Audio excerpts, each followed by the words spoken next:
goodbye to all you see, to all you see with these eyes. Say goodbye to all you've been, to all your needs and desires.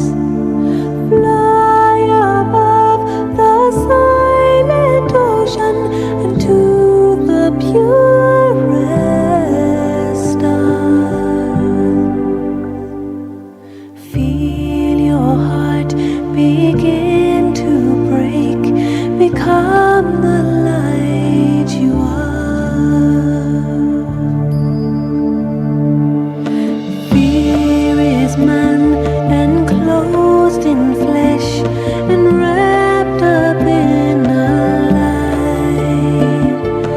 Love is all that conquers death, yet never fears to die. Freedom dances over the threads that try to tie her down. Faith is humble like the one who walks a step behind.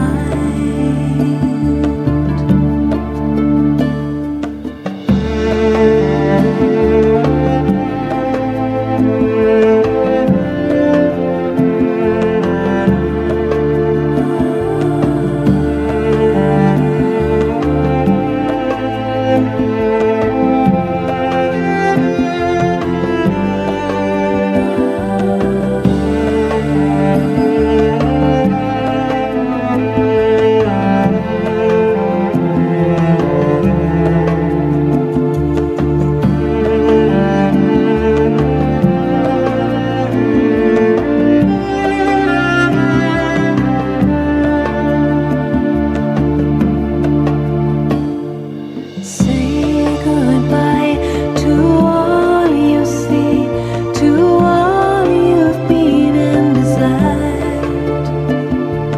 Take your place and dance the dance and leave this world behind. Fly up high, the proudest eagle, a true king of our skies. Feel the chains begin to break, become the light you are.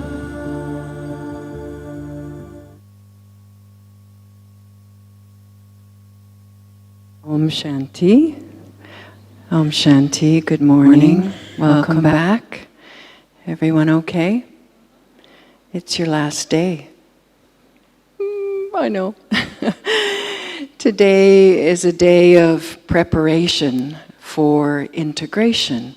And I think we all know integration is a journey. It's a process over time.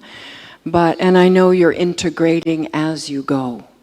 But today's conversations will be very much about how do I take this beautiful knowledge, these ideas, these experiences, and take them into myself and take them home with me. And we'll begin with Sister Jayanti. This will be the last formal class. And then we'll have a last, where's Judy Rich? We'll have a last happy wiggle with Judy Rich. And then we'll have a little break and come back for some Q&A, question answers. If you can see, there's a big bowl, an urn up front here, and there are little papers here.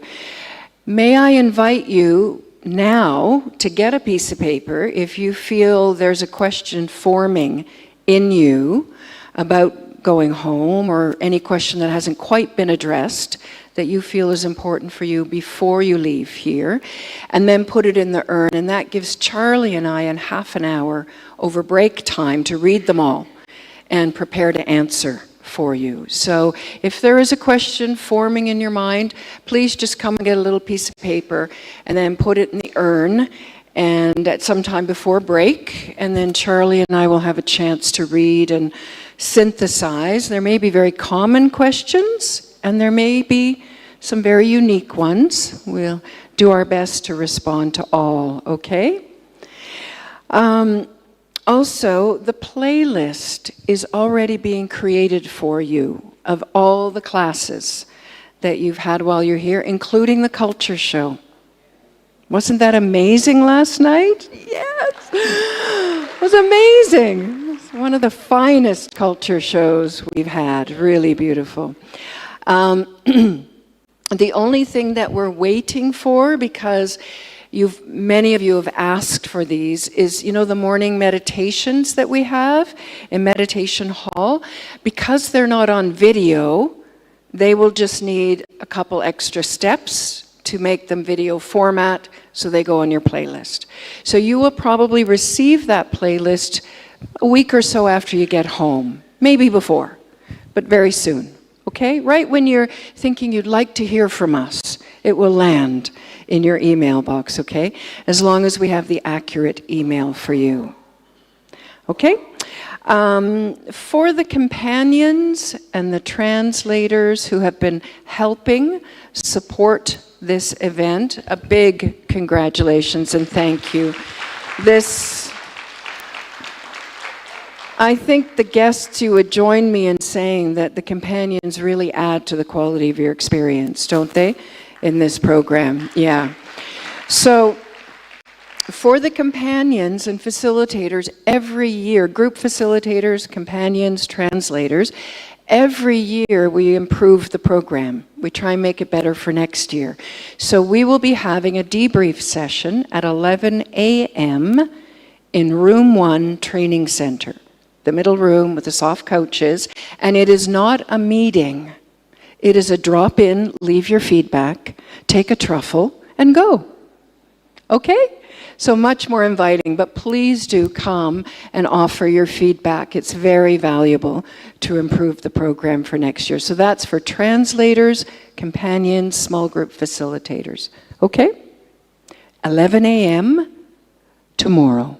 Yep, in Room 1 Training Center. And I think that's it for now. So we welcome back to the stage our dear, beloved Sister Jayanti to speak to us about the powers that you have within you. Om Shanti. Om Shanti. Good morning. In most things, we like to know what is the evidence. Right? Now they have evidence-based medicine, now they have evidence for everything. And so, especially for the subject of yoga, do I have the evidence and the power that I accumulate through meditation tells me to what extent I've been able to take power from God and fill myself with it, and then apply it, use it in my life in some form or another. And these are very practical things that we have to deal with in our lives that come up every single day. But there's a method to be able to do that.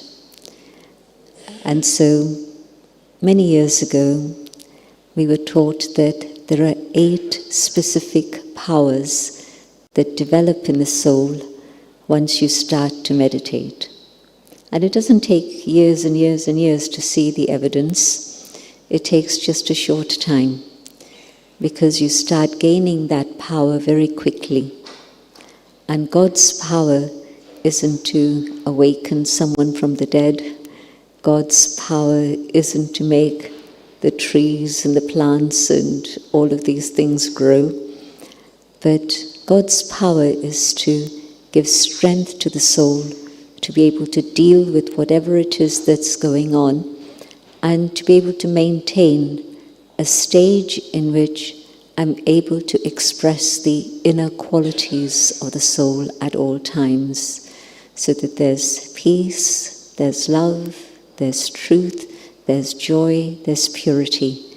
These are the original qualities, and what I need to do is to be able to maintain these through my daily work, my activity, my relationships, and so on. And so the first one of all of these powers has been described in, I'll tell you the image we use. It's a tortoise. And the tortoise goes inside its shell when it needs to protect itself from the wind, the rain, the sun, whatever, humans. And then it's able to put its limbs out and it's able to do whatever it needs to do. Can I be like a tortoise? Can I learn from them? And it means to be able to go inside. Introversion isn't always seen as a virtue nowadays. People like everything extrovert. But in fact, if I want to regain my inner power, it's the very first step I need to develop, to be able to go inside. And then, yes, I come outside when I need to. Daddy Janki used to say that she spends 90% of her time inside. And we'd say, but Daddy, we see you talking to people, serving people for 18 hours a day. And she'd say, but people only want to listen to what I have to say because I'm spending my time inside. And so, what is my attention? Is it out there on all the externals, or is it inside? And so, introversion is a virtue. Even though today people don't recognize it, we've moved very far away from that. But the more time I spend inside, the more effective I am outside. If all my time is outside, I'm just simply draining myself of my inner power and energy. But going in and storing up that power, then there's something useful I can contribute. And so when anything happens, for a moment, just even a moment, go inside and remind yourself, Om Shanti. When the shop assistant is rude to you and says, no, find it yourself, I'm not going to help you. And they may be like that. They may be very helpful and cooperative, but maybe it's a day when things are not going right for them and their response isn't what you like. Well, can I go inside, connect with my own original qualities and still give them a smile? Not artificial, but genuinely, with compassion, with empathy. And so introversion. And the next one, the ability to pack up. All of you had to travel here, and you were given a weight allowance, and you had to decide what is useful, what is not useful, what do I need, what can I do without, and on the basis of that, it was fine. But if you had thrown everything into the suitcase and got to the airport, it would have been a bit chaotic. But I need to learn to separate what is useful, what is not, and filter out what isn't. And most of all, it applies to my thoughts. Can I pack up the thoughts of the past which are interfering all the time? Can I learn to put a full stop and say, I've learned the lessons I need from the past, but now finish. Om Shanti, full stop. I'm not going to let my mind go back to it. I'm not going to speak about it to another and encourage more waste, but full stop. I've learned what I needed to learn. It means I'm freeing up space to be able to retain the pure thoughts, the good thoughts, the elevated thoughts that are going to give me the energy to move forward. Packing up is first and foremost my thoughts, but it also means what are the sorts of activities in my life that I used to enjoy, and maybe now I don't enjoy, but I should do this, I'm supposed to do this, well, what if I don't do this? What will they think of me? Well, maybe I need to think of myself first. What is it that I need to do? What is it that I want to do? And other things, well, can I find a way to put a closure on those things? That'll save me a lot of mental energy and probably emotional energy and definitely physical energy and time. And then the third, and the image that we use is of a child throwing stones at a tree and trying to make the fruit from the tree fall off. And maybe it takes a few stones, a few hits, and then finally the fruit does come. But it takes a while. But the tree is able to tolerate however many stones are thrown at it. And the tree always responds only with the sweet fruit. So yogis learn from animals, from trees, from birds, from plants, from everything around. And so if people are saying things that are not true, things that are not right, things that are not helpful, it's okay. Can I genuinely, just simply respond with peace and love and keep that smile? And so the power of tolerance. When we would ask Daddy, how much tolerance? And she says, there's no limit to tolerance. Just keep taking that power from above, and there's no limit. Because if you tolerate 10 times and 11th time you're rude, then people will forget about the 10 times you were okay. They'll remember the 11th time. And so that's the impact I leave on people's hearts. And so can I change things around within myself? And there's always a question that comes, well, when is it that it's time to face up to a situation? And how long do I have to carry on tolerating? Well, if it's a situation that I can't change and there's a responsibility involved, then yes, I have to carry on. I just need to develop my power of tolerance. My inner capacity has to grow to take that. But when it's time to face a situation and actually stand up and oppose whatever it is that the status quo, the difference between those two things is, what are my principles? And am I going to shake from my principles, or am I going to face whatever it may take so that I live up to those principles? And so that's the red thread, the red line.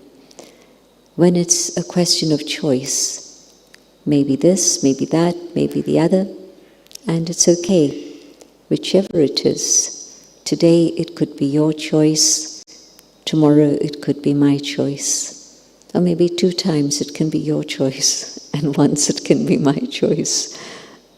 But it's okay, I can tolerate that. But when it comes to principles, then yes, I need to be very clear and take power and courage so that I'm able to stand up for my principles and not allow anything to move me from that. Then there's another power, and we describe it as the power to accommodate. And the image we use is that of the rivers and the ocean. And the water comes flowing in from many directions, and it comes to the ocean, and whatever is the quality or the condition of the water, the ocean doesn't challenge it, the ocean accepts it. And so that water comes in, and the ocean's able to absorb it, and it's able to accommodate.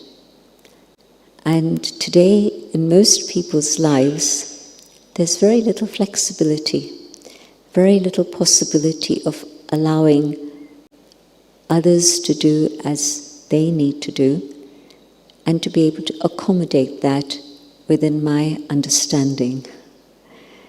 It feels as if our hearts have shrunk and they've become so limited that what I want to do, what I say I need to do, I'll push that instead of being open and accommodating and being able to take in and absorb many different viewpoints, many different perspectives.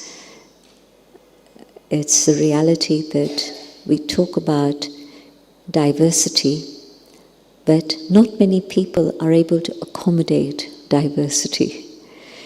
And I'm meaning that in many different ways, whether it's diversity in the workplace with different colors, different races, and so on and so on. We have to stretch ourselves. It doesn't come naturally, it doesn't come easily. But more than that, diverse ideas. Very often, it's not that there's only one thing that is right. This can be right, this can be right, and this can also be right. It isn't that there is only one way. There can be many different ways, many different paths. And I'm sure you must have been involved in intense discussions where one or two people say, but it has to be like this. And it's not so easy managing that. But if I myself have an open heart, a big heart, then I can accept the diversity of ideas and know that there's value in all the different ideas that are being presented. And then yes, we'll talk about it, discuss it, and come up with something that would have been better than the original thought. And so, accommodation, to be able to accommodate others and their way of being, their way of living, their way of seeing things, and their ideas. And so, the ocean is unlimited and can take in everything from all around. So connect with the ocean. It's interesting how the divine is infinitesimal in terms of size, but in terms of qualities is as vast as the ocean. Both aspects are part of the same, the being who is the supreme. The love can be infinite, but the form is infinitesimal. And so let my heart be wide open, and I'll be all the better for it. I'll definitely have more benefit. And then, another very, very important power, maybe one of the most important powers that we need today, and that is the ability to discern. And the image, as you can imagine, is of the jeweler and the eyeglass, and the jeweler using the eyeglass to see the value of the gem, whether it's real, whether it's false. Since 2016, a new word came into Oxford Dictionary. Every year they choose a new word. And at the end of 2016, the word was post-truth. That was the year, in case you don't remember, and I remember it well for many reasons. It was the year of Brexit, and today we know how many lies were spoken to encourage us to vote for Brexit. And I was away at the time, and I heard the news abroad, and I was shocked. I could not believe that people could have chosen to be out rather than in Europe and be part of the wider community of Europe. It didn't make any sense to me at all. But post-truth came in that same year. And the other thing that happened, again, I was actually at COP in Morocco at that time. Some of you may have been there, I don't know. but there was a whole group of Americans who were there, and some of the people I was with, there were about 15 of us from the Brahma Kumaris, and some decided to stay up through the night to see the results, and I decided, you can tell me in the morning at 4 o'clock. And they did. They were there to tell me in the morning, Trump has gotten. And we got to the program at COP, and there was a group of Americans who were absolutely in tears. And again, post-truth. That was the same year, November, and that became part of our vocabulary. So in many things that we deal with today, is it real? Is it false? There was a very interesting dance sequence from the classical dances of India, and it showed two dancers on this little video clip, and they were brilliant, absolutely brilliant. And afterwards, I understood it was artificial intelligence, it was AI. It wasn't real dancers. And so, after that, I started to challenge everything I was seeing in terms of videos that was a little bit out of the ordinary. You see many things, but anything that was a little bit extraordinary, I'd ask the question, is this AI? And so, in every aspect of life, I need to have very clear discernment capacity. And it means keeping the line of my intellect connected with the divine. And to do that, I need to clear out two things. Desires. What is my desire? And if I have specific desires for an outcome or something, then I'm not going to have clarity in my discernment. Or if there's attachments, if there's not just attachment to a human being, I think many would have had that experience that if you're attached to a human, whatever the relationship may be, your judgment is always going to be swayed. Your discernment capacity is never going to be completely neutral and clear. Had that experience? I'm sure you have. But also, attachment to my idea, attachment to my project. I'm getting the message from many directions that it's not a good idea. It's going to take time and energy and maybe even money, but it's not really what is needed at the moment. And yet, because it's my idea, I insist on moving it forward and pushing ahead with it. And so my discernment capacity is totally clouded by these two factors, desires and attachments. And so I need to be very honest with myself and really see, is this line of connection with the divine very, very clean and very clear. If it's clear and clean, I'm safe. I'll get the right answer, not necessarily the answer that I want, but I'll get the right answer. And I'll have the wisdom with which to pursue it. And then connected very much with discernment capacity. The next one, my judgment capacity. I've seen what's going on, I've understood that, and then I need to come to a decision. So you could describe it as the power to decide, or the power to judge what is needed at this moment. And in the old-fashioned grocery shops, you used to see people have these scales.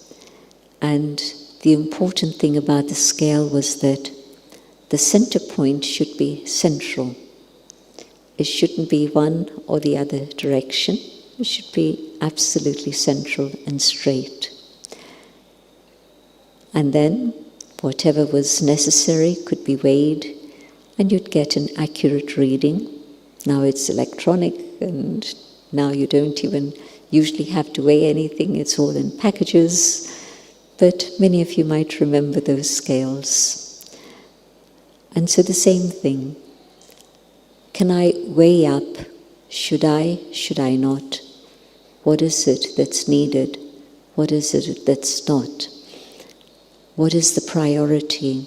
What is it that I give importance to? What is time telling me to do? And the needle has to be completely straight and clear. Attachments will swing it in one way or the other. And again, desires will take their toll. And so when it's straight and clear and clean, I'll be able to weigh up things properly, the pros and the cons, and come to a decision. Decisions are not always based on logic. Decisions can also be based on feelings. But I need to again be able to see not just this bit, but everything around it, to be able to come to the right decision. How often is it that we made a decision and we're planning to implement it, or we've started the implementation, and things are then going wrong, and very clear that it's not the right way to do things. And so can I change that story and be able to make a decision that I'm comfortable with a year from now, 5 years from now? Business today is never able to make a decision about anything for a year or 5 years. There are too many other factors that come in that are suddenly. Things happen all the time nowadays. Things used to be more stable and settled, even 10 years ago, 20 years ago. But today, everything is constantly in a state of flux. And so I need to be very clear with my discernment and my decision. And then another power, again very much a power that's needed in today's world, and that is the power to be able to cooperate, to be able to work together. Cooperation, everybody gives their specialities. Collaboration, it's not just an amalgam of different qualities and specialities, but when we've been able to let go of ego and genuinely cooperate with sincerity, then collaboration brings something more than you could ever have anticipated. And so at this time, when on the external level, all the things that we have tried to make things better just don't seem to be working, and many people are coming to the realization that, well, it's values that are missing in the world, and that's why things aren't working out. Maybe values opens the door to spirituality, because values don't lie in the world out there, or even in this. Values lie within the soul. So when we come back to the subject of values and spirituality, then we realize that maybe what's needed is cooperation and collaboration in terms of coming together as a spiritual family. The problems of the world today can't be solved by one individual or one nation or even one region. It needs the whole process of working together, and through that allowing something better to emerge. All of you are very aware of teamwork and how teamwork is vital. In 1969, Brahma Baba passed away, and the leadership was given to two women, and it might have come up in your conversations already, but Brahma Kumaris, even today, is the only spiritual organization in the world that caters for men and women, but has by its constitution women as the leaders. And this started way back in 1936. Did anybody tell you the story? Yes? No? You don't know? Not sure? Yes? Okay. So just... Okay, so... when Brahma Baba had his visions, and the vision was of a better world, when he reflected on that, he realized that if you want a better world, there has to be equality. And certainly the area that he was living in at that time, Sindh, which today is Pakistan, was not a place of equality. More it was that women were second-class citizens on many, many different levels. And part of the inspiration then was that the leadership should be in the hands of women, and the teaching should be in the hands of women. And so when he made the decision to surrender all his assets to a foundation that was made up of 8 young women, he surrendered all his assets to, the youngest was 14 and the oldest was 21, to these women. And none of them had a bank account, but faith and trust, and the work started. And as you see, it's still flourishing. And still today, the leadership is with women. But in 1969, Baba placed the responsibility for the running of the organization in the hands of 2 women, and they then created a larger circle of a team of other dadis, and today it's still, we have 1 dadi remaining from the 350 who came to India from Pakistan, and she is the embodiment of love and peace and spends most of her time in silence. And so you haven't seen her here, but truly the embodiment of love, and a team with her. So,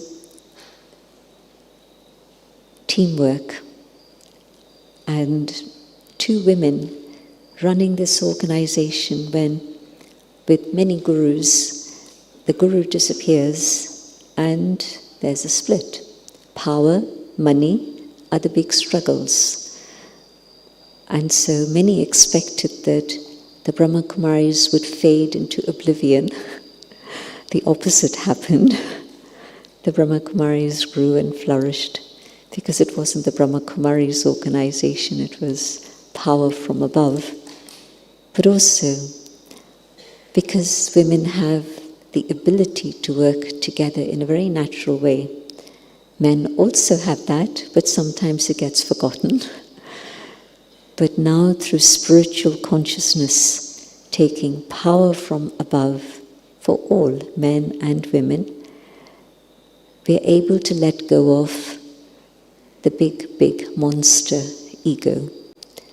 And we're able to then come together and share our specialities, and teamwork becomes a reality. Peace of mind. Tonight you'll be celebrating 25 years, and it couldn't have happened with one individual.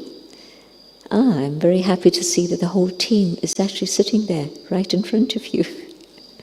it started with 3, it became 4, it became 5, and now one person flew away, and we now have 5. And so I actually haven't seen all of you sit together in a row like this till now.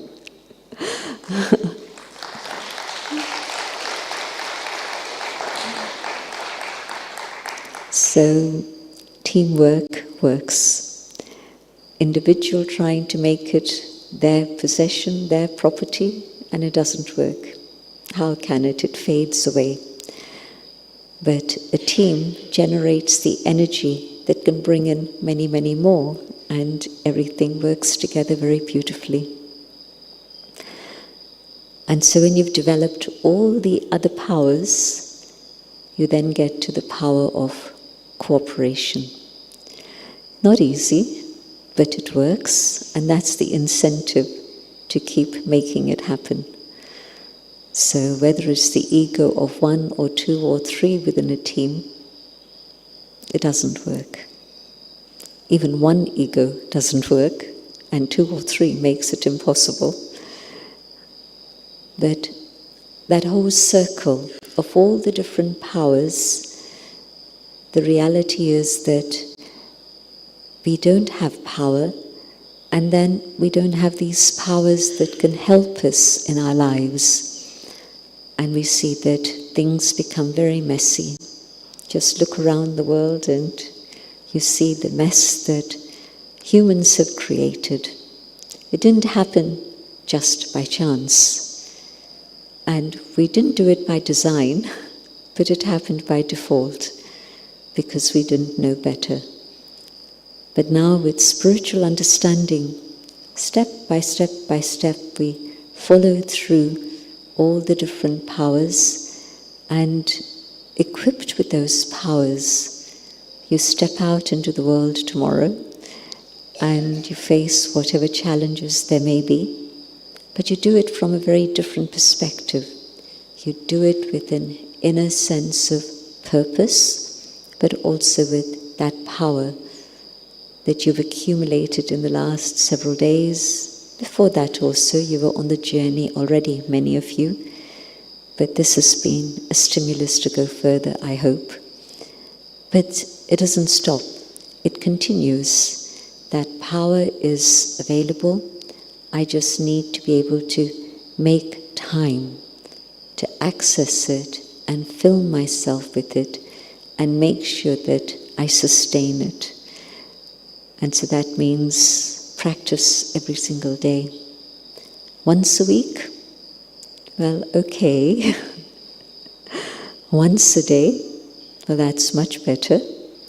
But in fact, not even once a day. Many little pauses through the day to make sure that you're staying on track, that you're moving in the right direction, and you're filling yourself. So that's one level of all the different powers.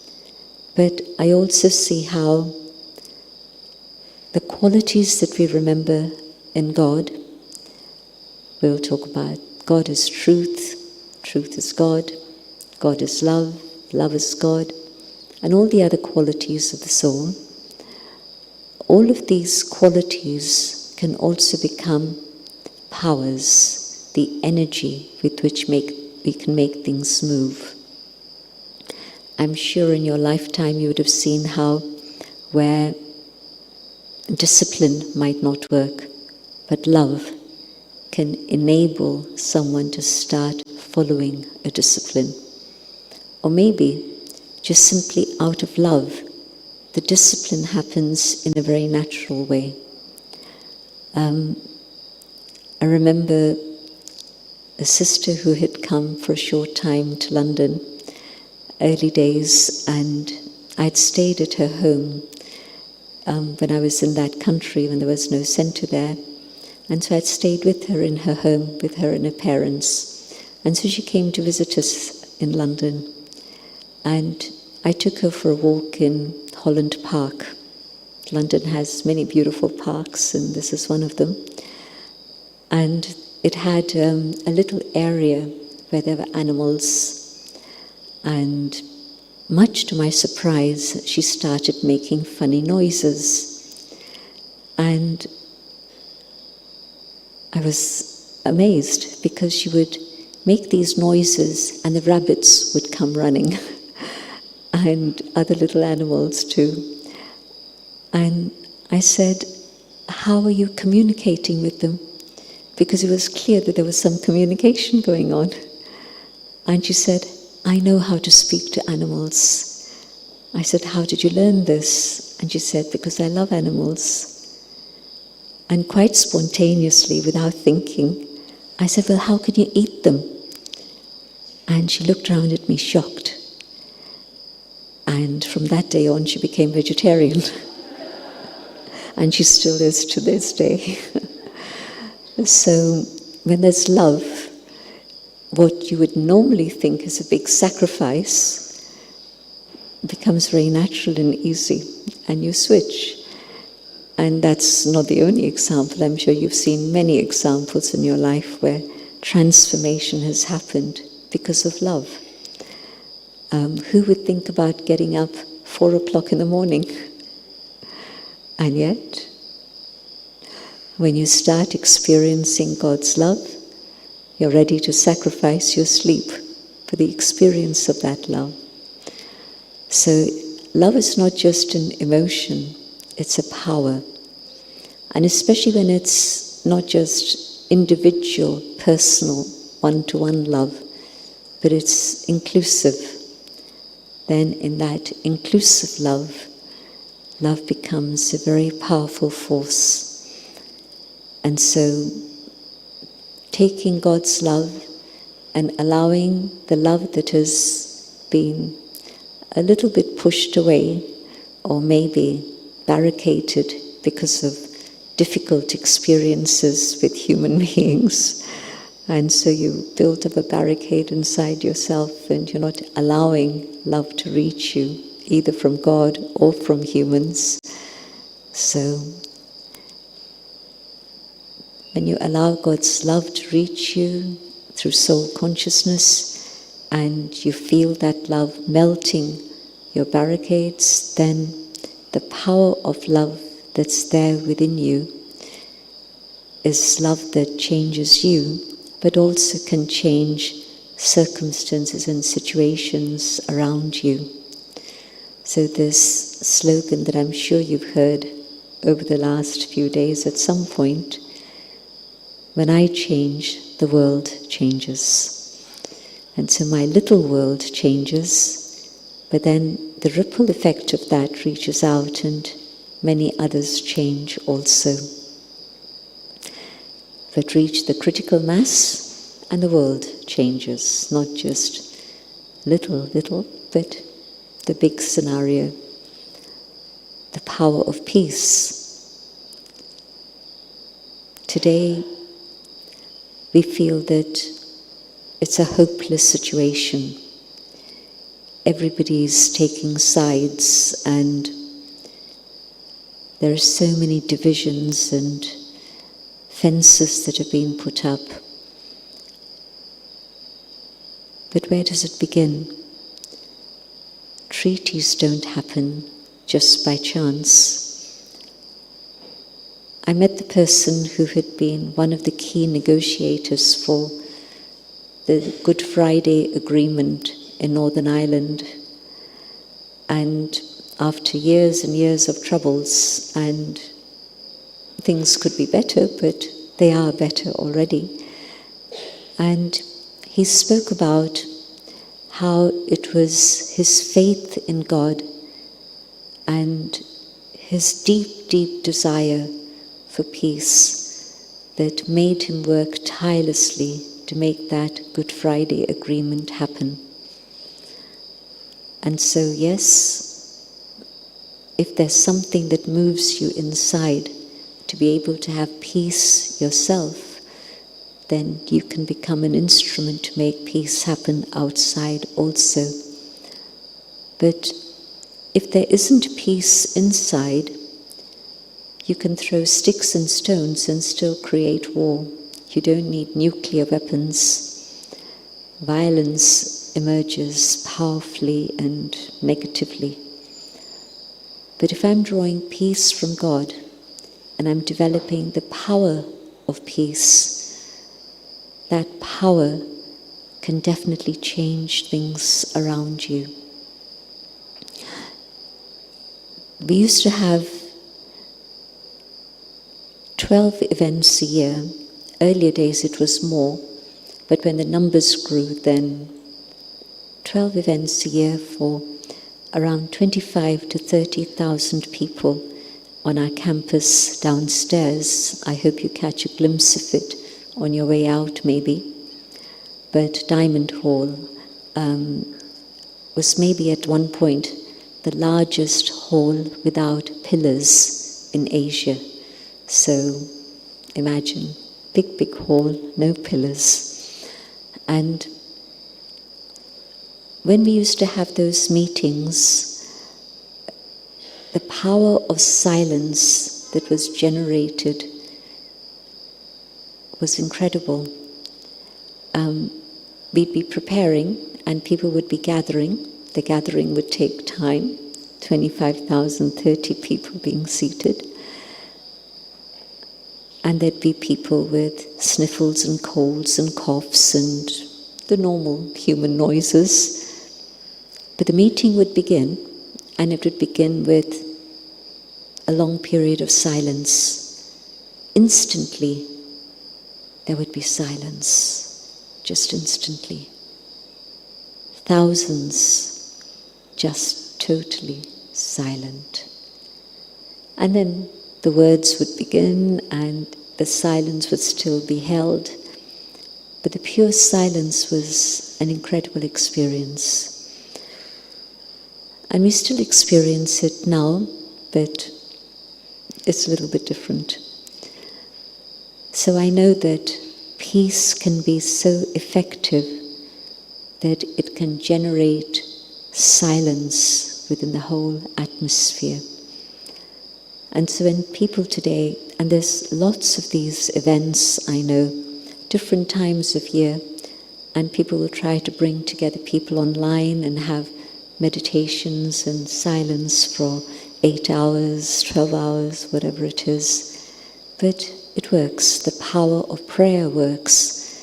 But even more than just prayer, just the total connection of love and yoga with the divine, and that power is tangible.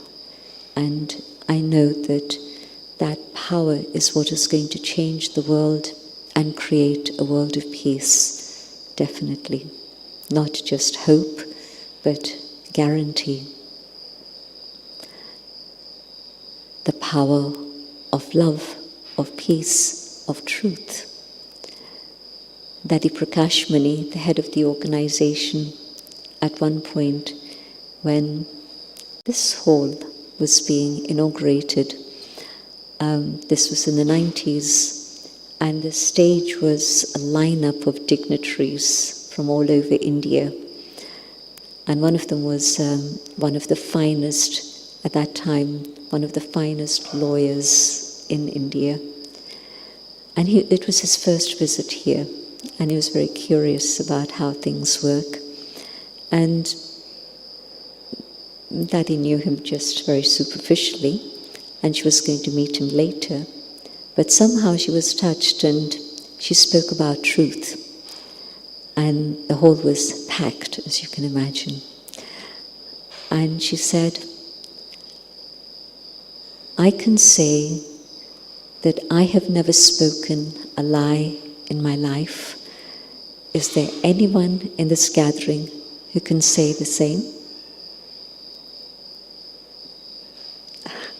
Not a single other hand was raised, but Daddy.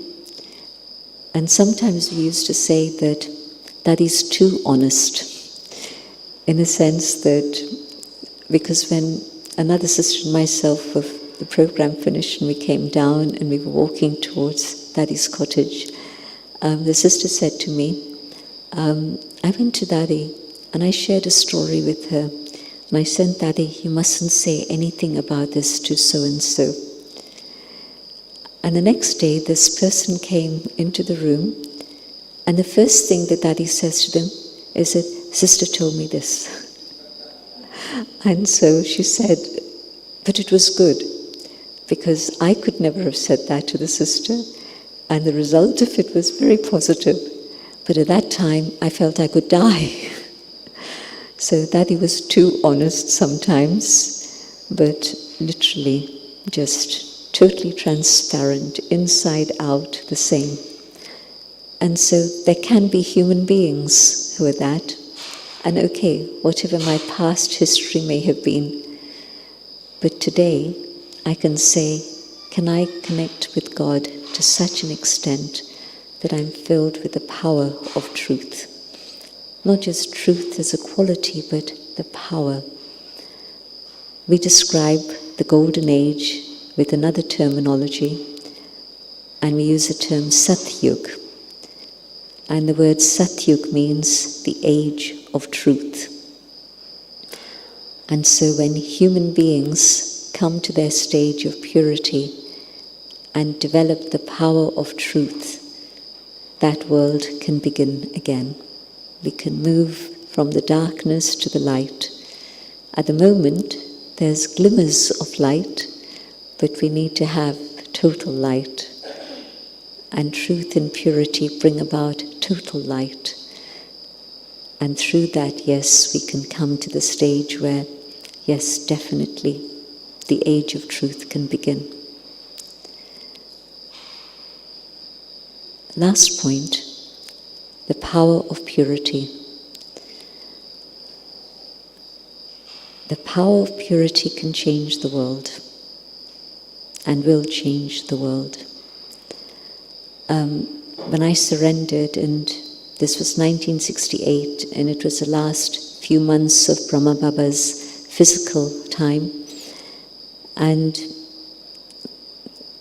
just for a few minutes we happened to be just the two of us together, and Baba asked the question, is it possible for everyone in the world to be happy? And I was 19, he was 92, so I waited for his answer. He said, yes, it's possible. Is it possible for everyone in the world to be free from disease, to be healthy? He said, yes, it's possible. The third question, is it possible for every individual to have all their needs met so no one goes hungry? He said, yes, it's possible. Then he said, it's only possible when lust and anger and greed and attachment and ego have been removed.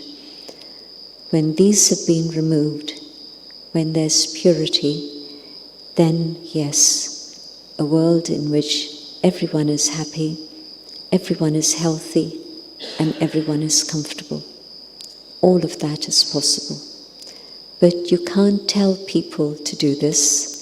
You have to do it yourself, and then maybe others will be inspired to do the same.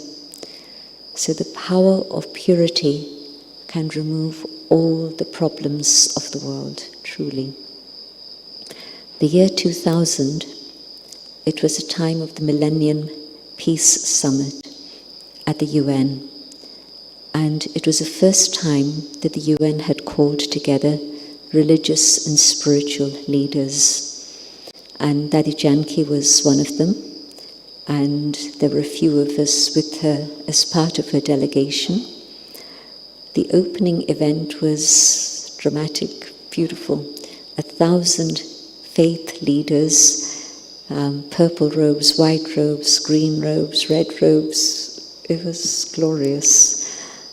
And they all did their own prayer, gave a little talk. Daddy was the only one of 2 women who spoke. There were other women who were part of delegations, but only 2 who were counted as leaders. Daddy and another woman from India also. No one else, imagine. So that was a beautiful opening. Next day, we had a working session, and we had Assistant Secretary Generals and Under Secretary Generals from the UN, and in the lineup was UNICEF, UNESCO, the World Population People, the International Labour, WHO, all of them, environment, and all of them, except one, had a sad story to relate. That since the start of the UN, all of them now had more resources, more money, more equipment, more information, more people, but things were worse than they had been when the UN had started. And the only one who said it was any different was WHO. And they said that polio and smallpox had been eradicated, and they thought that they'd eradicated TB, but it had come back. But these two were definitely gone. And the summary of all of that was, we have all the resources to be able to make a difference to the world, but we don't have the will. And this is why we've called all of you together, the religious and spiritual leaders, because you work with the grassroots and you can inspire people to make a difference in their attitude, in their awareness, so that we motivate people to bring about change. And when I heard from the leadership of the UN the statement, I remembered what I'd heard from Brahma Baba in 1968. And I felt that things were moving in a different direction now. And it's taken already many years, and things are still moving very slowly. But I think that things move slowly. You know, when you try to roll a snowball, it's hard work at first, but then it accumulates and accumulates and it rolls. So I think we're at that point now when we're ready to do what is needed to create a better world for all. Not for 10% of the world's population, but for all people. And so I think that each one of us taking God's power and using it in our life to bring about change in ourselves, and the snowball effect can come into motion and we can make a difference. Thank you for your attention. Let's just have a few minutes of meditation again.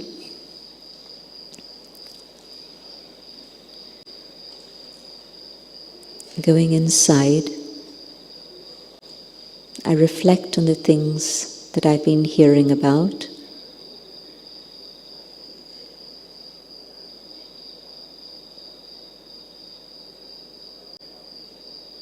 I know I can change. I come to the awareness of the inner being, the soul. I let go of the body, all the things around me, and simply connect with the Supreme, the Almighty, the being of truth, the being of love.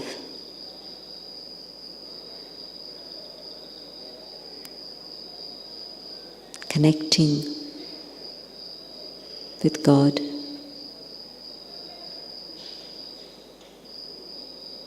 All of God's powers are available for me.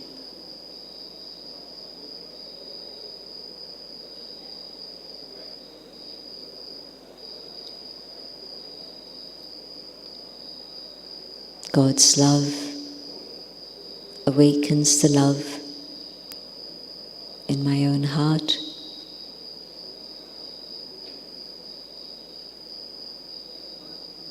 God's peace emerges the original, natural state of peace within the soul.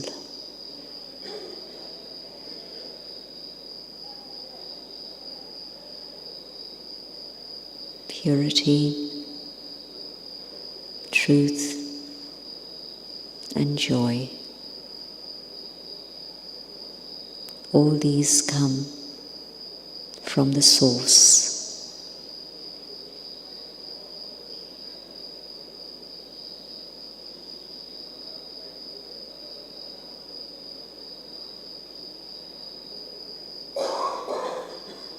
And they reach not only I, the soul, but they reach out to the entire human family, to all forms of life, and to all aspects of nature.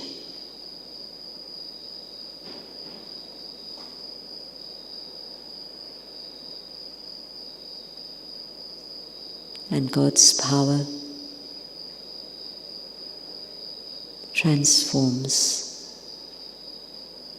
and creates a new world.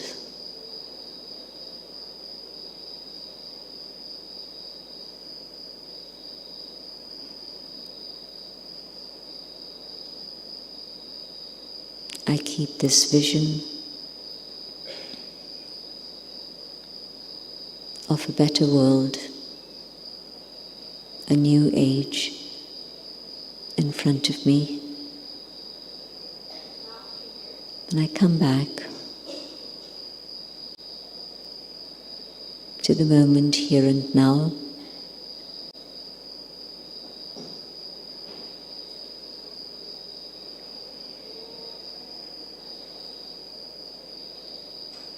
But now, recharged.